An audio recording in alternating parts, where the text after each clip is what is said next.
everyone. Thank you for joining us today for the Symphony AI Masterclass session, I Human.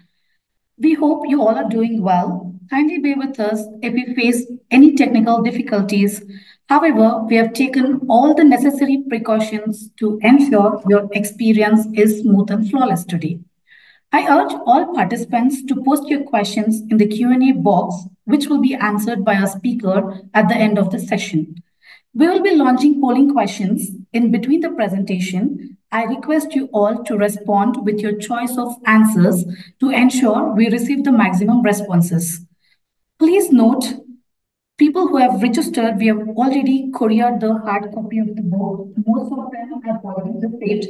The last minute, the registrations which have come in last minute, we have already sent it, and you will receive the hard copy of the book shortly.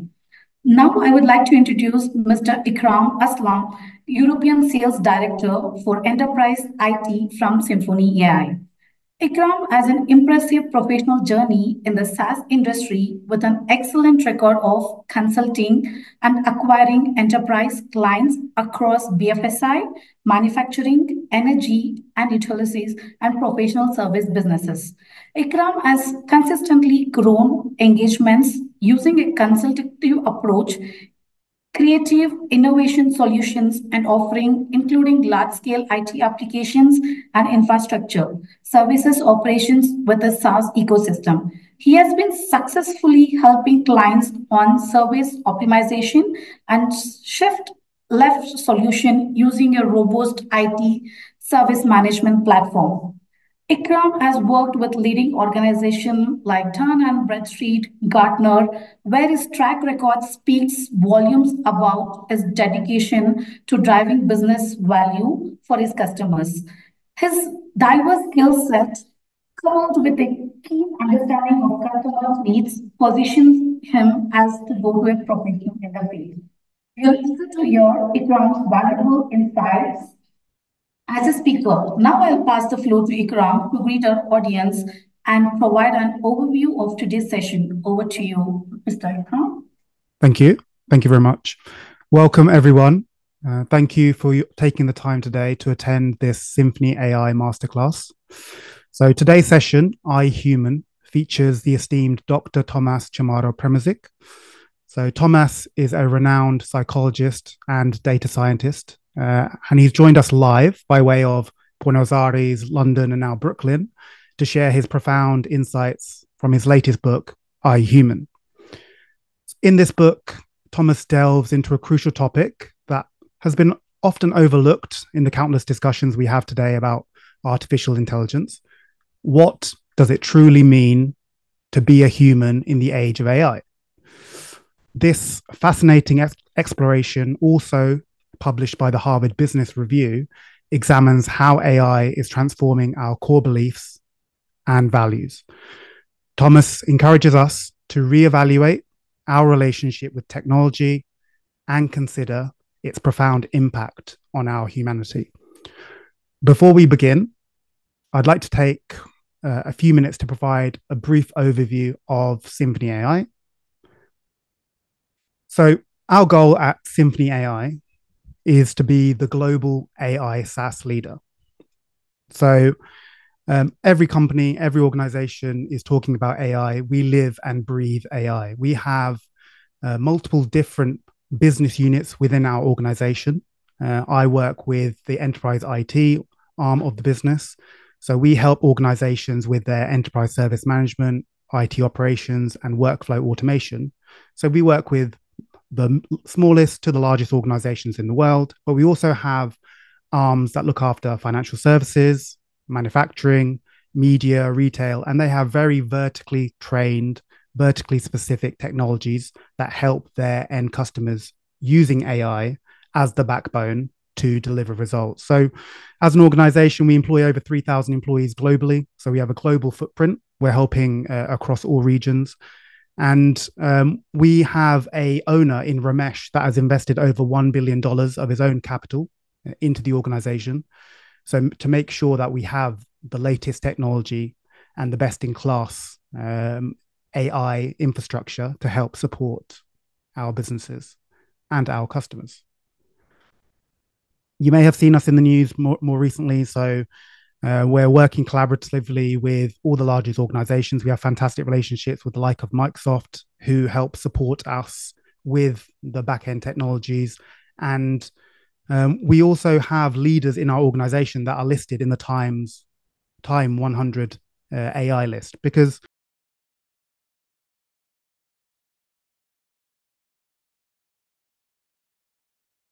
also our customers. And we have that insight within our organization with some of the leaders. The Raj Shukla, he's our head of IT, that are listed in that Time 100. And we also have our customers who love us, and his Gartner Peer Insights showing that 5 years in a row we've been one of the top performing organizations. And this is for enterprise IT. Again, here we're talking with Microsoft. Now I think they've just been dethroned by Nvidia as the largest organization in the world. But Satya last year was mentioning SymphonyAI because we have such a fantastic technology. He listed us as a key AI partner because we're helping with our financial services team to help solve a $5 trillion annual problem of financial crime.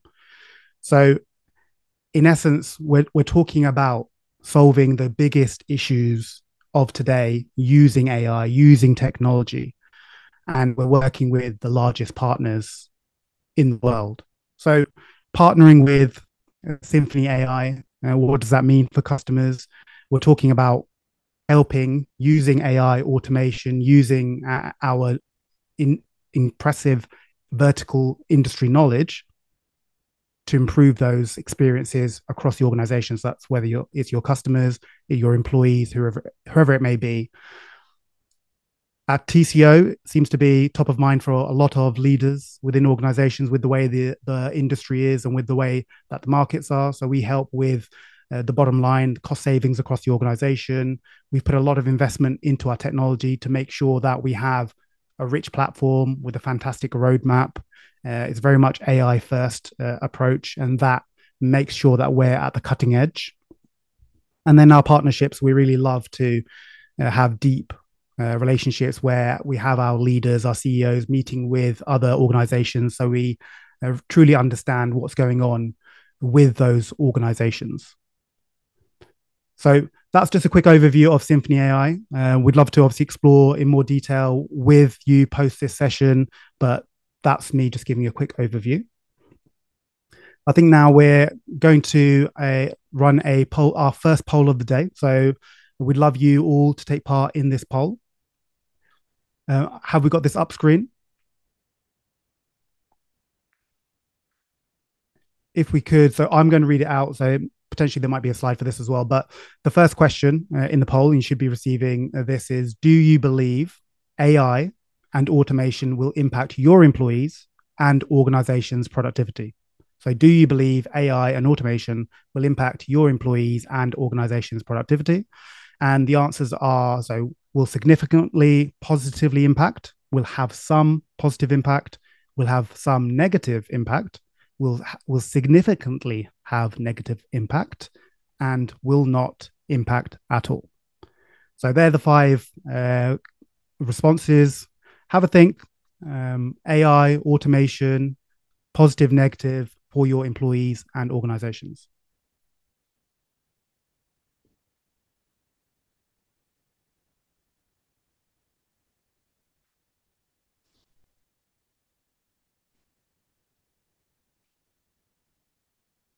So I think the moderator or the team might have the results. I don't have the results in front of me.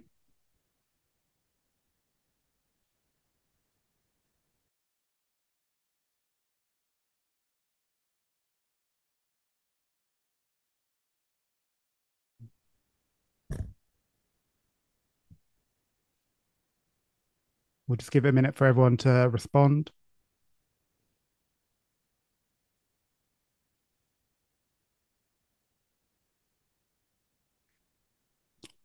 So I think I'm getting the results through right now. Okay. So a huge win for A. So A will significantly positively impact So that's pretty much 70 individuals have chosen this. So that's pretty much 70% of the total numbers will actually believe in a positive sense. So good. Everyone's quite positive regarding that. B, some positive impact, 15 or so. And C as well will have some negative. So there are some that believe that there will be some negative impact from AI and automation. No, I don't see any responses for D and E. So it seems like significantly is the clear winner, which is great to see. Very interesting. Maybe Thomas will share some more insight on that as well, if that's the right thing to be thinking. B will have some positive impact. Is a little bit with 15, and the same for with some negative impact. And I think we have to be realistic. There likely could be some negative impact as well. So thank you everyone for taking part, and I'll pass back over to the moderator. Thank you for the warm welcome and the introduction of SymphonyAI. Now I would like to introduce our esteemed author who will guide us through the session. Dr. Thomas is just not an expert, he is a trailblazer in his field. As the Chief Innovation Officer at Manpower Group, a professor of business psychology at University College London and Columbia University, and a co-founder of Deeper Signals and Meta Profiling. His career includes over 200 scientific papers and 12 influential books on the psychology of talent and innovation. Heartily welcome, Dr. Thomas, and over to you.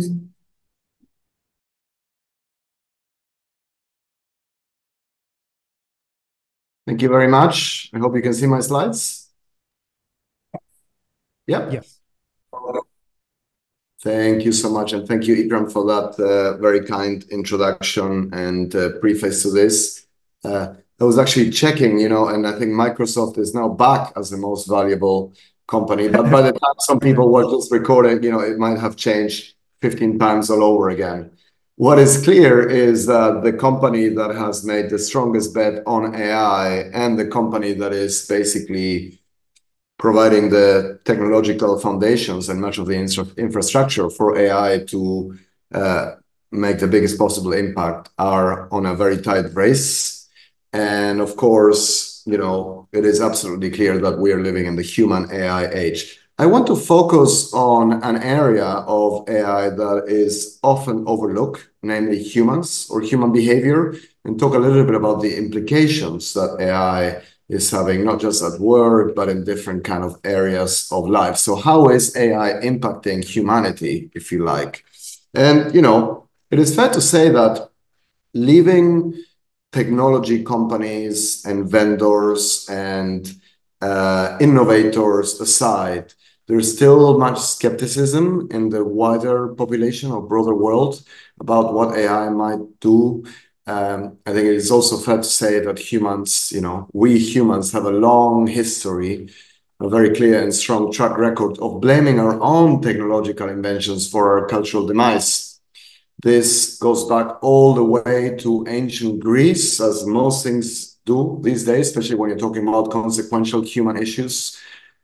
Over 2,000 years ago, Socrates and his fellow philosophers, who were sort of the original hipsters of the time, were opposed to the invention of writing on the grounds that it would atrophy or ruin their memory. So famously, Socrates himself refused to write anything down, refrained from writing anything down, to the point that some experts still speculate as to whether he really existed or he was an invention by Plato, the original footnote of Plato. If you fast forward to the 17th century, when the first newspapers were invented, critics lamented that they would actually kill social gatherings. Why meet, after all, they thought, if there is no news or gossip to exchange? And of course, most famously, in the last 100 years or so, we've been criticizing or attacking most forms of mass media, from radio to cinema, television, video games, and most recently, social media, for basically making us stupid. So it should come as no surprise that the overall sentiment towards AI is largely negative. And there are three fundamental or recurrent criticisms that AI is typically the target of, which I want to unpack in this presentation. The first is this notion that AI will automate humans. And as Yuval Harari famously said in Homo Deus, that AI will produce a useless class of humans or a class of useless humans. The second is the notion that AI will inevitably introduce bias to human society. And the third is the idea that AI, primarily through the social media platforms that it fuels, most people today still interact with AI or connect with AI or to AI primarily through the platforms, consumer-facing or social media, social network platforms that connect us to products, services, news, and other people, much more so than, let's say, generative AI. And this idea that this form of AI is making us antisocial. So I want to try to inject some much needed moderation to this argument. Clearly, as Ikram suggested already, nothing can be unanimously good or unanimously bad. And understanding the nuances, the caveats that actually underpin the applications of AI is important to have a rational discussion about this subject, which is what I did in my last book, I, Human. Now, to say that AI is unanimously good or universally bad is like saying technology is always good or always bad. I mean, or the internet is always good or always bad. Clearly, it depends on what uses. And I think at this stage, while AI is still in its infancy and in what's, the internet equivalent of the dial-up phase, Wi-Fi phase has not arrived yet, it's important that we speculate and scrutinize the potential pros and cons. So let's start with job automation. This notion that AI is not really coming to your job, but for your job. And although nobody has data in the future, even though there is no shortage of predictions, such as this one about what AI will do to specific jobs, occupations, careers, skills, and areas of talent, if we look back 10, 20 years ago, we can see that 95 of these predictions end up being not just wrong, but awfully off. My advice to you, if you want to become a predictions guru, is that you pick outcomes that are at least 50 or 100 years into the future. So nobody is alive to check or remembers what you said, to check whether you were right or wrong. Having said that, there's a couple of very clear patterns that we have seen during these past 10 years and also at other points of the digital revolution and even in previous technological disruptions. The first one is that AI is not eliminating that many jobs. It's mostly eliminating tasks within jobs, changing the skills constellation needed to perform those jobs. So it is true that we're all less likely to lose our jobs to AI than another human using AI if we don't. And of course, that means that it's not that our jobs are vulnerable or likely to go, but what's happening is that we're all forced to reimagine how we add value in our current roles or jobs. The second pattern is that even when AI eliminates certain jobs or occupations altogether, it would actually tend to create many more new jobs and at a faster and higher rate than those that it eliminates.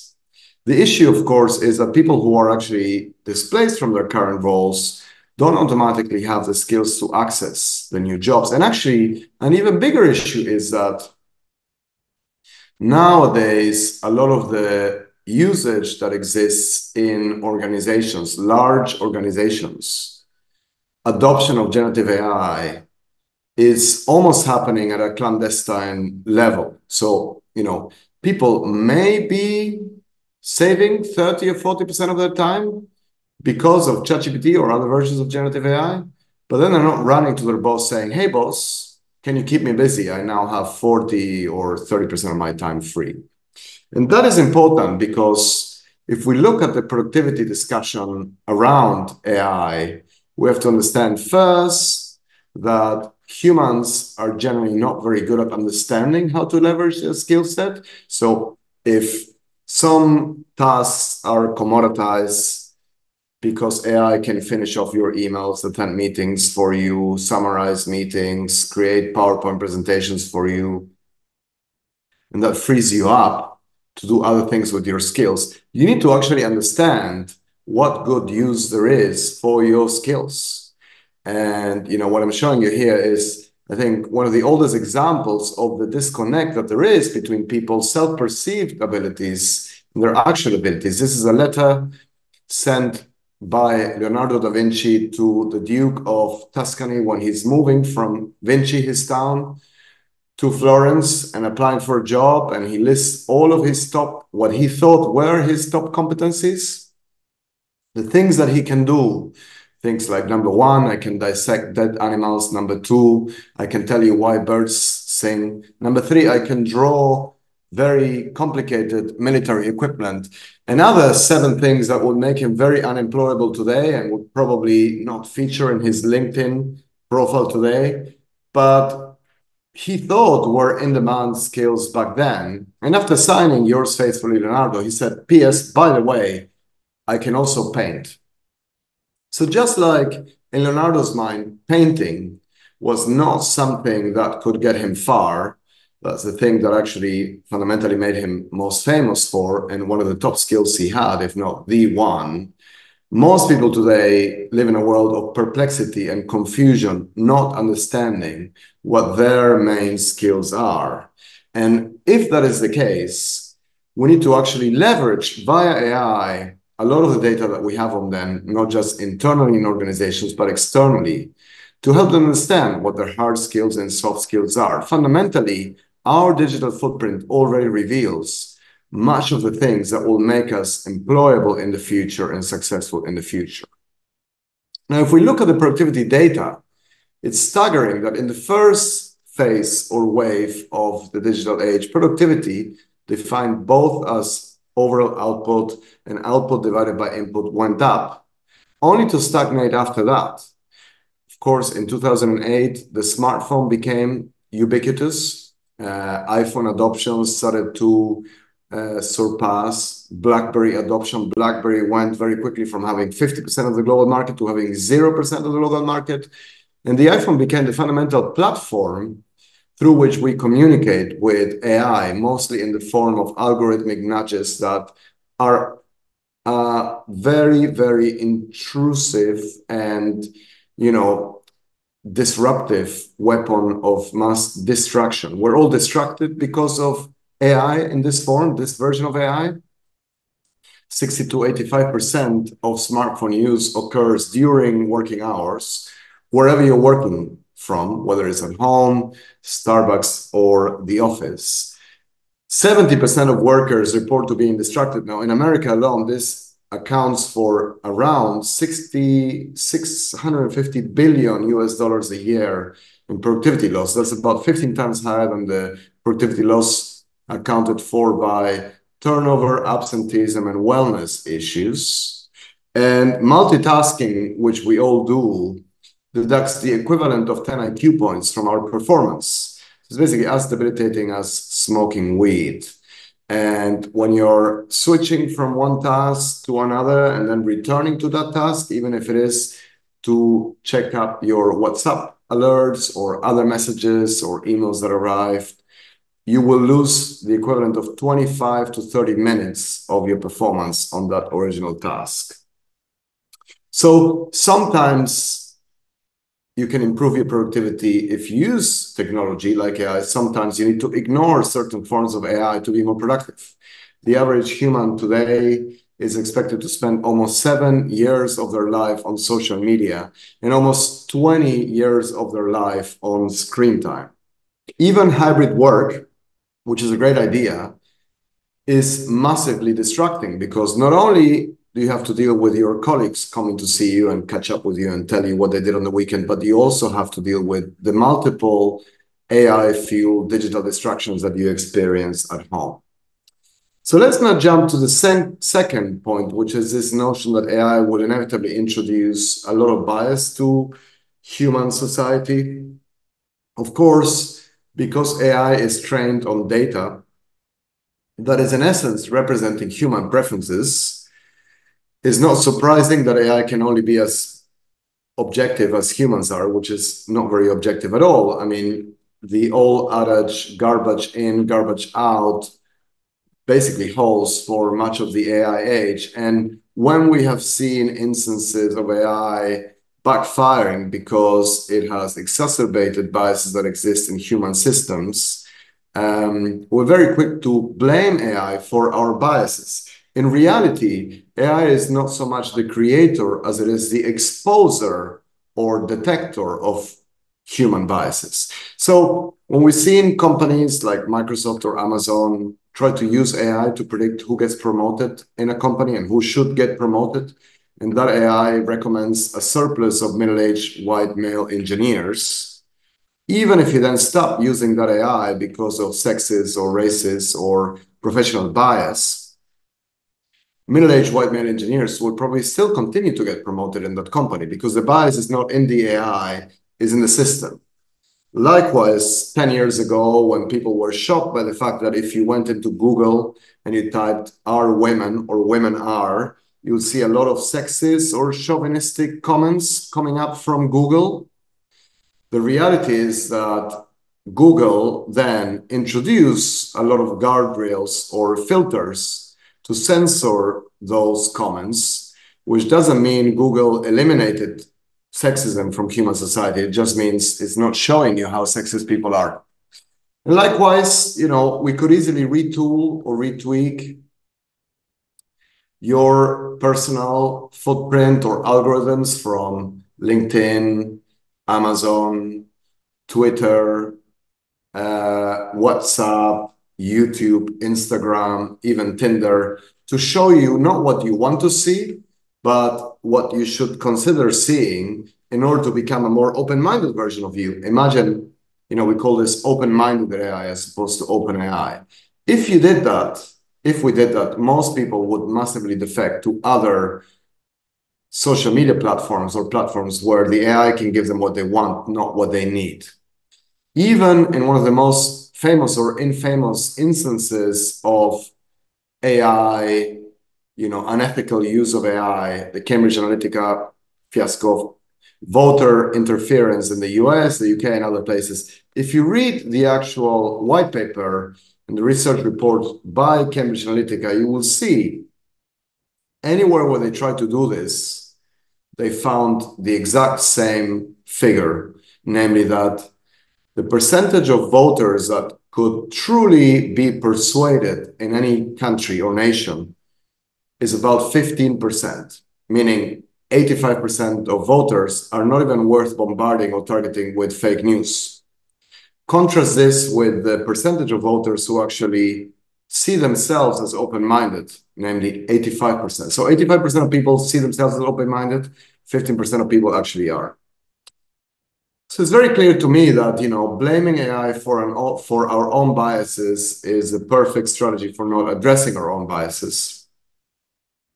Human beings have done a perfect job refining and improving their biases, cementing and perfecting their biases for not just centuries but millennia, without the help of AI or any other technology. And of course, AI can never be biased in a way humans are biased. Algorithms will never have a fragile self-esteem that they need to correct or inflate by bringing other people down or other AI down. I mean, this would be like neurotic AI, perhaps will be the subject of a very interesting and fascinating poetic movie, but it's not coming to us anytime soon. And of course, even when we see that generative AI is programmed with a lot of guardrails so that it can be objective. If you ask anything even contentious or controversial to ChatGPT or other forms of generative AI, the answer will always be like, well, some people think this, but others think that. And it will sit on the fence, which annoys us precisely because AI is more objective than we are. So when we don't see our biases represented in the AI, we accuse it of being woke or right. ChatGPT ends up being like the BBC, and that people on the right accuse it of being woke, people on the left accuse it of being right-wing. And maybe that's the highest possible bar when it comes to objectivity in human affairs, which is to ensure that everybody is equally unhappy. And now let me talk about the assumption or the premise that AI might be making us more antisocial. Actually, on this one, we have a lot of data showing that particularly the AI that fuels social media platforms like Facebook, Instagram, TikTok, is feeding, or fueling or exacerbating a narcissistic zeitgeist. Narcissism levels have been rising for many, many decades. In the 1930s, if you asked a typical 25-year-old if they thought they were destined to be famous, maybe 20 or 30% of people said yes. Today, that figure is about 80%. And you can't accuse AI of making us narcissistic, but it is a little bit like fueling gasoline to the fire, because AI has normalized digital narcissism. The main way in which we interact in digital environments, which of course fuel AI by providing the data that AI needs to predict us and eventually sort of like replace us or automate us, or at least the behaviors that it can. It's very clear that the fundamental etiquette in these virtual environments, which by the way now occupy most of our wake time, is narcissistic. For those of you who still visit an office, if you go to a 3D or physical office, analog office, telling everybody how amazing you are, not listening to anybody, mansplaining things, and of course telling everybody what your cat had for breakfast, you'll be deemed pretty annoying in any culture. But in the digital world, AI will turn you into an influencer. It is not even a surprise that if you look at the personality of large language models and generative AI like ChatGPT, they very much resemble an insecure narcissist. Mansplaining as a service is a good, description of this behavior and personality, because even when AI admits not knowing stuff, it will be more confident than competent and want to please you by telling you a lot of things that will hopefully make you happy and improve or elevate your esteem or regard of that AI. So what all this means together, and what I says in my book, is that it seems to me that the more AI resembles humans, the more we dislike what we see when we see ourselves reflected through the lens or mirror that is AI. And I think that speaks to the main opportunity for us. I mean, for the past 10, 15 years, many people spend a lot of time worrying about the prospect that AI will become more human-like, which has happened. But unfortunately, in that time frame, a lot of humans became more like machines. And so AI will continue to upgrade itself. Again, it hasn't reached the Wi-Fi phase yet, and it's still in its dial-up phase.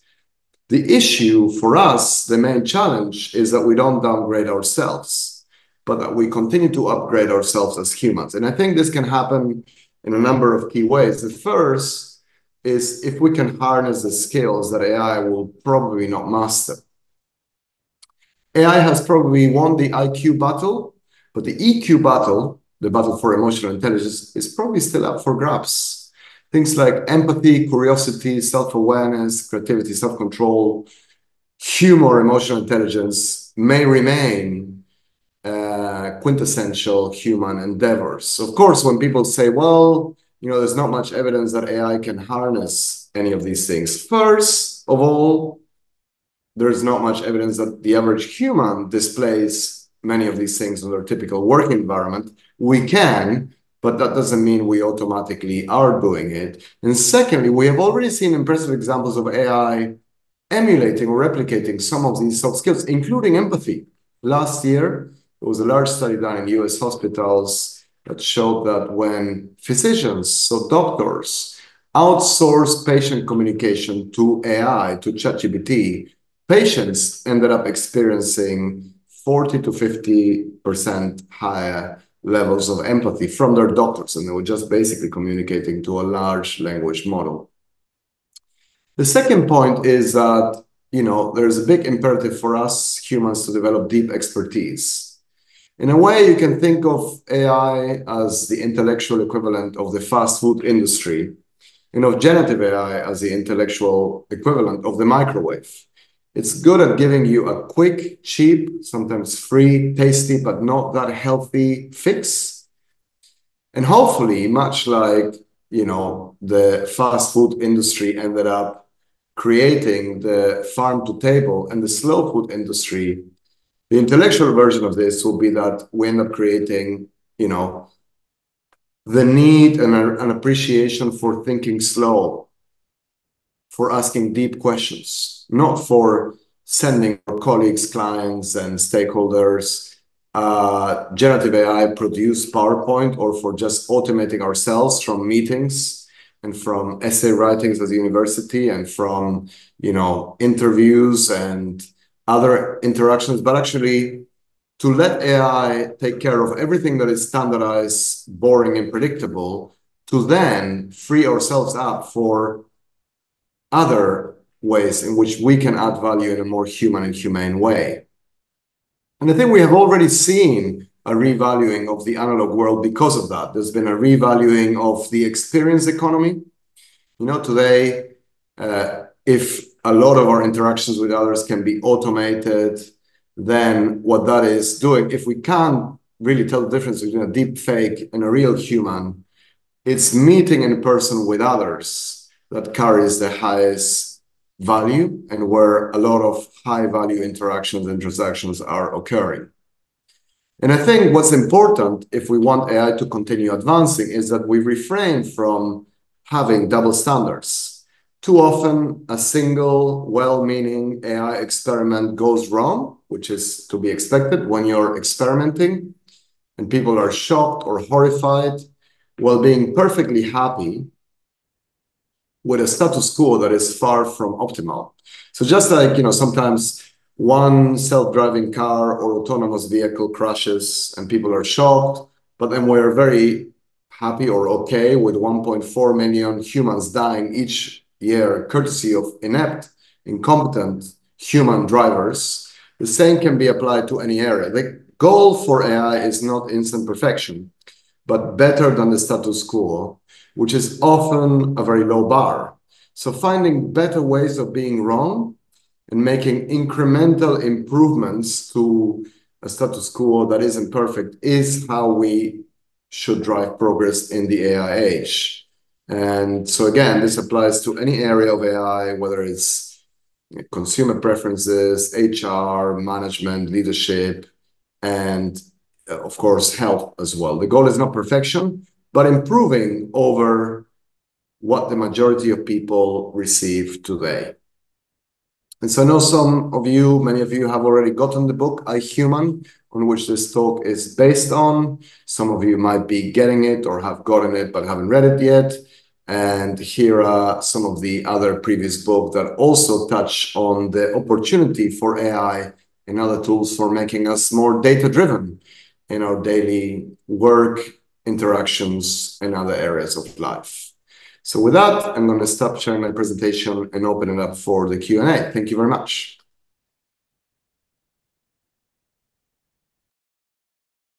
Thank you, Dr. Thomas, for thought-provoking presentation. Can we have a second polling, please?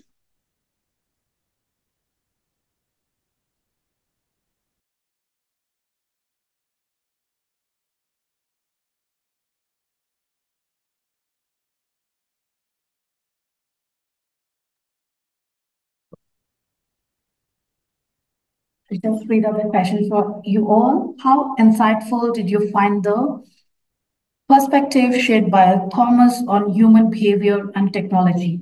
Very insightful, B, slightly insightful, and C, not insightful. Thank you everyone for taking your time to respond. Now, I encourage all participants to post your questions in the Q&A box so our author can address them.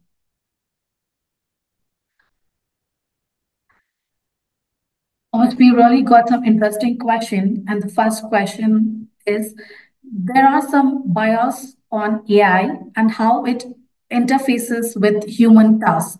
But of late, with Gen AI, it's becoming clear. What is your thought on this? Yes, I mean, I think in a way, most large language models, unless you train them on very specific and expert data, are mostly giving you a probabilistic estimate of what the wisdom of the crowds will be. And the wisdom of the crowds, of course, includes some wisdom, but also a lot of biases and a great deal of ignorance. So, furthermore, the fact that a lot of generative AI, large language models, are optimized or increasingly optimized to our own prompts and our own personal preferences. What you have is a situation that is not so different from, imagine if you went to YouTube and said, show me something that, will enhance or confirm my beliefs about this person or that political party or this activity. It can do that very well. I mean, very highly efficient AI algorithms like the TikTok algorithm, in effect, do that without us asking them to do that. But so if you imagine that to a situation where we're prompting generative AI for knowledge, for creativity, for intellectual production, and is still fundamentally very worried about giving us something that we like, that's where a lot of the biases can be detected.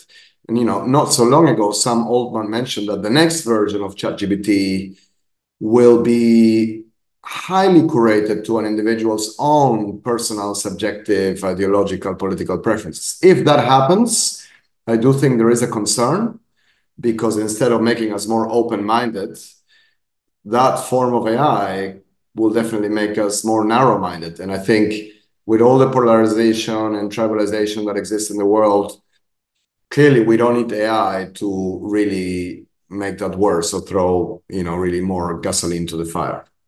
So that would be my answer. Right. Thanks for that. And we have next interesting question is technophobia leads to less productive citizens. What is the happy medium using AI every other day? Yeah, so I think, first of all, it's nearly impossible to use a computer or a smartphone or to be online without being impacted by AI, because everything is AI driven, AI fueled, and AI enhanced now, even if it is simple things like, machine learning algorithms that try to, in essence, curate our experience. Largely these algorithms, that form of AI, which isn't new, is still editing much of our lives. Our life experiences, so long as we are online, are edited or curated by AI. So I think the only happy medium is to take breaks, to create some richness in our analog experience, in our analog world, and to understand that there's probably a fair chunk of our performance that will inevitably happen through our interactions and our partnership with AI. And I do think that AI, is already a co-pilot to so many people. But let's not mistake that with that's where our value is going to come from, because that's the part that will be commoditized and everybody will be using. So just like nobody is hired today because they know how to use the internet, or they know how to go online, or they know how to use the apps on the phone, everybody will be using generative AI within the knowledge economy in the short-term future. A lot of people are already, but our value will come from enhancing the AI through human expertise, through human ingenuity, and also for providing something to key stakeholders, clients, and others that they cannot get through their interactions with AI. And so, it will be a little bit like when digital photo cameras started to become popular, everybody felt like they can be a photographer. Photographers were a little bit reluctant to use them because they were using celluloid analog cameras. It didn't take long for photographers to get hold of digital cameras and use them in a better way than an amateur, even if digital photography decreases the gap between professionals and novices. So I think, that logic will apply to generative AI in the future. And the more we think about how we can provide value beyond what AI can do by itself, the more employable we will be in the future. Wow, that's a beautiful answer. So our next question is, do you believe people in business are more positive in regards to AI? Sorry, if I believe that people, say that again? Do you believe in Do you believe people in business are more positive in regards to AI? Okay. This is a great question. I think, so for my taste, I still see too much intellectual or attitudinal extremism.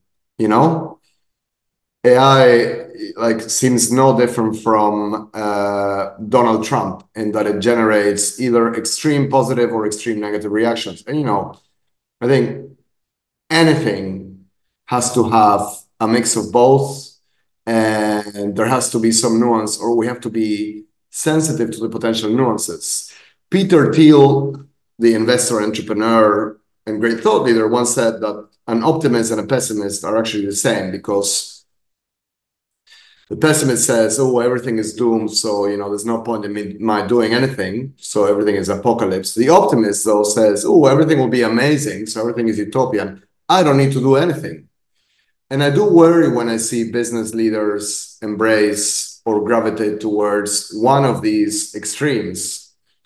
When I talk to C-suite leaders, they either want to ignore this because they think this is dangerous and will bring biases, automation will destroy their business model, disruptive, and make people redundant, which from a humanist perspective they want to avoid, but therefore they fail to learn and know and experiment. And on the other side, and they of course say this is just a fad, it will go away, but on the other side, those who automatically assume this will bring instant productivity benefits, I think, are also a little bit naive.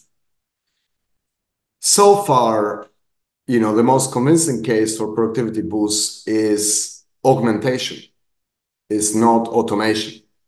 It's not from AI doing all of the stuff that humans have been doing better or cheaper or easier or faster, but from doing the boring stuff better, cheaper, faster, easier, so long as then we can persuade humans to reinvent themselves. You can apply it to even extreme hypothetical scenarios. Even if Spotify, say, automated all of the musicians that are on its platform and all of the music that we heard through Spotify was AI generated, I don't think that would kill musical creativity or innovation. It would push people with a musical talent to create something that AI cannot do. And so we need to apply that logic to work and jobs and employment. And if we can actually live to those expectations, then we will see huge gains, not just in terms of net productivity or output for businesses, but also humans shifting to a more rewarding and fulfilling approach to work. Let's not forget that most people, even those who spend a lot of time and money in skilling up and expensive educational degrees and credentials, like my students or ex-students, most of these people don't really love their jobs. Employee engagement is still very low. So, one of the positives is that the bar is very low right now. So it would not take that much for AI to improve morale, engagement, and productivity. But it requires good leadership and good management. Oh, those are the great examples. Thank you. And our next question is, what apps or tech that use AI could you not live without? Well, I think I would say most of it, like probably every other person in this meeting or video call now, most of my decisions, daily decisions, are optimized through AI. I mean, I spent a fair amount of time using generative AI in my everyday work. So even when I wrote iHuman, which launched on the day generative AI, was made, sort of went mainstream with the launch of ChatGPT. So the book was written pre-generative AI.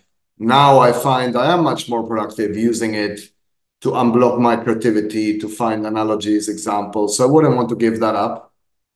I also wouldn't want to give up any form of search. I mean, just try traveling to a new city and not being able to use Google Maps or Google Search, which is, of course, dependent on AI. And I would say, even at the consumer level, I rely on YouTube algorithms to curate my how I get informed or information, LinkedIn algorithms to curate what's happening in my social network, and of course, Netflix, Spotify recommendations to see what I watch when I unwind. So, I think to get by without AI today is almost like getting by without your smartphone, which I think is very interesting because simultaneously, we interacting with AI or with technology are much smarter than our predecessors were 50 years ago. If you brought anybody from the 50s or 40s here or 60s, they would seem a lot dumber than us getting by or adapting to the real world. But of course, if we went back to their time without a smartphone, we would be as dumb or even dumber.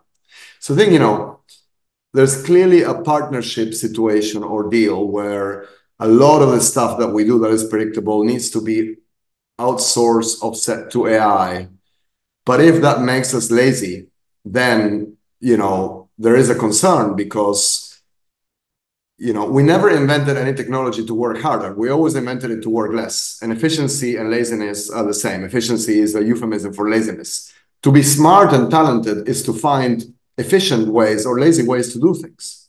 But if that then isn't reinvested and we don't reskill and upskill ourselves, then we risk automating ourselves. It's not going to be AI, it's going to be ourselves. So that's why I think there is a major imperative to, as I say in my subtitle, reclaim what makes us unique and reinvent ourselves as humans in an age in which AI will definitely keep getting smarter and better and, also more ethical and useful. So that's what I would say is a great final question.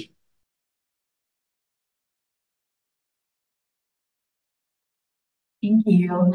The another question, the most common and the interesting one. Do you think there is a communication problem when people say AI is not replacing jobs, rather than AI is not replacing a role, completely because the number of opportunities within some roles are already reducing because of AI?